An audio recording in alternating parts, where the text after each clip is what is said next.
Et si je vous dis de ne pas quitter votre boulot? Je sais que, compte tenu de la situation actuelle, vous vous dites que qu'il vaut mieux même, d'accord, quitter votre boulot, même si vous n'avez rien de tout, prévu, d'accord, vous n'avez pas une autre offre ou quoi que ce soit, mais compte tenu de la situation, vous préférez en fait, vous arrêter pour votre santé mentale, pour votre bien-être et pour votre paix en fait. Vous n'avez plus besoin de vous faire plaisir à quelqu'un ou à un collègue qui n'apprécie pas du tout votre talent ou votre expertise ou votre compétence.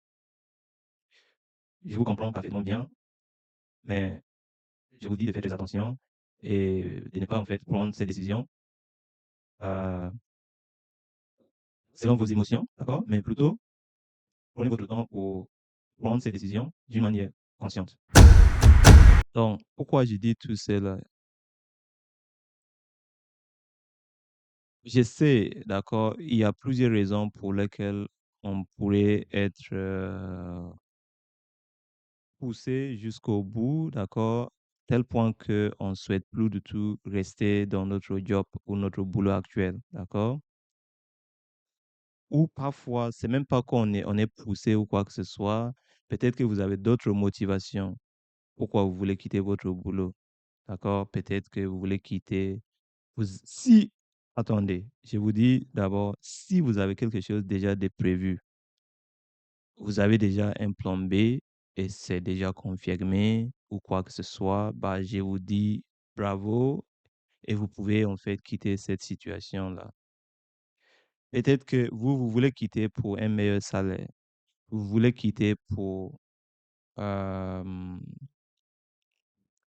comment je vais dire ça, pour un poste plus senior ou quoi que ce soit.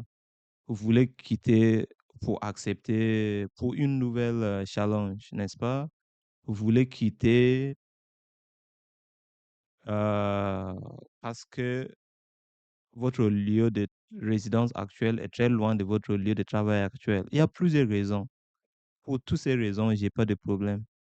Mais là où je vous dis seulement de faire très attention, c'est lorsqu'on veut quitter notre boulot parce qu'on estime que l'environnement ou le lieu de travail actuel est trop toxique. Vous voyez? Pourquoi? Parce que moi, ce que j'ai constaté en fait, d'accord, dans ma jeune carrière, d'accord, c'est que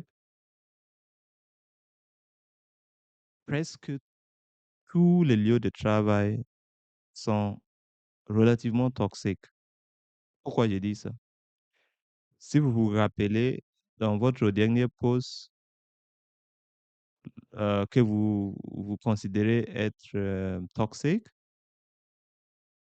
peut-être que c'était votre manager qui était toxique envers vous, peut-être que c'était votre collègue de travail, peut-être que c'était parfois même quelqu'un qui n'est même pas votre coéquipier qui était toxique. Voilà. Mais dans votre boulot actuel, peut-être qu'il y a aussi quelqu'un qui est presque qu'une image de miroir, d'accord, de la personne très toxique de votre boulot passé. Donc, pourquoi je dis ça? Je dis ça pour dire que relativement tous les milieux de travail sont toxiques. Donc, parfois, au lieu en fait de sauter d'un boulot à l'autre, il vaut mieux travailler sur vous. Quand je dis travailler sur vous, je ne vais pas dire que vous n'avez pas raison ou bien que c'est votre faute. Non, c'est pas toujours le cas. Mais travailler sur vous, je vais seulement vous dire quoi? Vous dire que vous ne pouvez pas contrôler les actions des autres. Même dans votre propre famille, il y a certains frères de vous, vous vous entendez pas très bien par rapport à certains frères, n'est-ce pas? Parfois, vos propres parents, peut-être que vous vous entendez pas très bien. Donc, cela veut dire simplement que dans la vie, c'est pas tout le monde qui va vous aimer. C'est pas tout le monde qui va vous apprécier. Il y a des jaloux. Peu importe que vous faites, ça va jamais les plaire. À quoi ça sert d'essayer même de plaire aux gens? Donc, des fois, ce qu'on a besoin, c'est plus d'amour de nous-mêmes on n'aura même plus besoin de l'amour des autres ou de l'appréciation des autres. Ça veut dire, si moi j'estime que je fais bien mon boulot, je bosse bien, je fonce bien, après que ce boulot, je sais bien que j'ai bien fait mon boulot. Je connais mes limitations, je suis honnête, j'essaie de m'améliorer. Je connais mes limites. Vous comprenez? Malgré ça, mon boulot n'est pas apprécié. Mais peut-être vous êtes devant un manager qui ne pointe son doigt aux petits trucs, d'accord? Qui ne vont pas et qui ne vous donne jamais votre crédit. C'est pas comme si ça se dit comme ça en français. En anglais, give somebody credit. Ça veut dire, elle vous, ou elle ne vous dit jamais bravo ou ne vous encourage jamais pour les bonnes choses que vous faites. Donc, à quoi ça sert de dire que, voilà, et je sais que c'est pour cette raison que peut-être vous voulez quitter, mais je voulais juste dire que au lieu de, c'est pas une question juste de quitter, pensant que oui, dans votre nouveau poste, ça serait différent parce que partout où vous allez, il y aura toujours quelqu'un qui ne va pas forcément vous aimer, qui ne va pas forcément faire les choses comme vous, qui n'aura pas la même gentillesse que vous, la même patience que vous, ainsi de suite. Vous voyez? Mais cela ne veut pas dire que je vous encourage de rester dans ces milieux toxiques, parce qu'il y a certains milieux de travail toxiques qui peuvent même coûter votre vie. Peut-être qu'il y a même quelqu'un qui cherche votre vie là-bas. Je vous dis pas du tout de rester. C'est pas ça mon message. Mais je vous dis seulement de prendre une décision bien réfléchie. D'accord? Compte tenu du fait que partout où vous allez tomber sur quelqu'un qui sera aussi quelqu'un de toxique.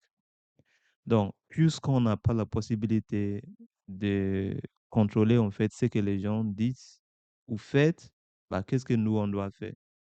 On doit plutôt concentrer sur notre réaction. D'accord? Si quelqu'un me dit que je suis moche, alors que je sais que je suis beau, si à l'intérieur de moi, je m'en fous de lui, ses remarques. Vous voyez?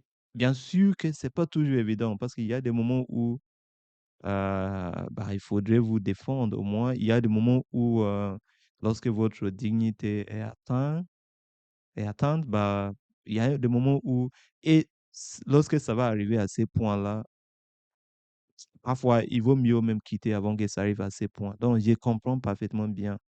Mais si ça n'est pas encore arrivé à ces points-là, je vous dis seulement de faire attention pour ne pas faire une décision, en fait, en se basant sur vos émotions seulement. Vous voyez? Donc, voilà mon conseil. Avant de quitter votre boulot, vraiment prendre le temps. Si c'est parce que vous avez quelque chose de mieux, allez-y. Sinon, si c'est juste pour le simple fait que voilà, le milieu est toxique, bah, assurez-vous de trouver quelque chose de mieux avant de quitter ou quoi que ce soit. Sauf si vraiment voilà, il y a des choses qu'on ne peut pas tolérer, d'accord? Et surtout, il y a des limites, en fait, de notre patience et surtout lorsque votre vie est menacée ou bien il y a certaines choses en fait qui vous pouvez pas vendre votre dignité pour garder votre boulot ou quoi que ce soit. Et dans telles situations, je vous encourage même de quitter votre boulot. Et généralement, dans des situations comme ça, lorsque vous quittez votre boulot, l'univers ou si vous voulez, voilà, le créateur, le mystère derrière notre existence, lui-même fait de sorte que lorsque vous quittez votre boulot pour des raisons comme ça, vous n'allez pas souffrir. Parce que c'est comme si il voulait vous chasser pour quelque chose de meilleur juste après. Donc voilà. En tout cas, j'espère que vous avez tiré quelque chose de ces podcasts. Merci de me dire en commentaire si vous voulez quitter votre boulot, pourquoi et comment on pourrait ensemble discuter pour s'aider, pour évoluer professionnellement. Merci encore et veuillez vous abonner. À très bientôt dans une nouvelle vidéo. Au revoir.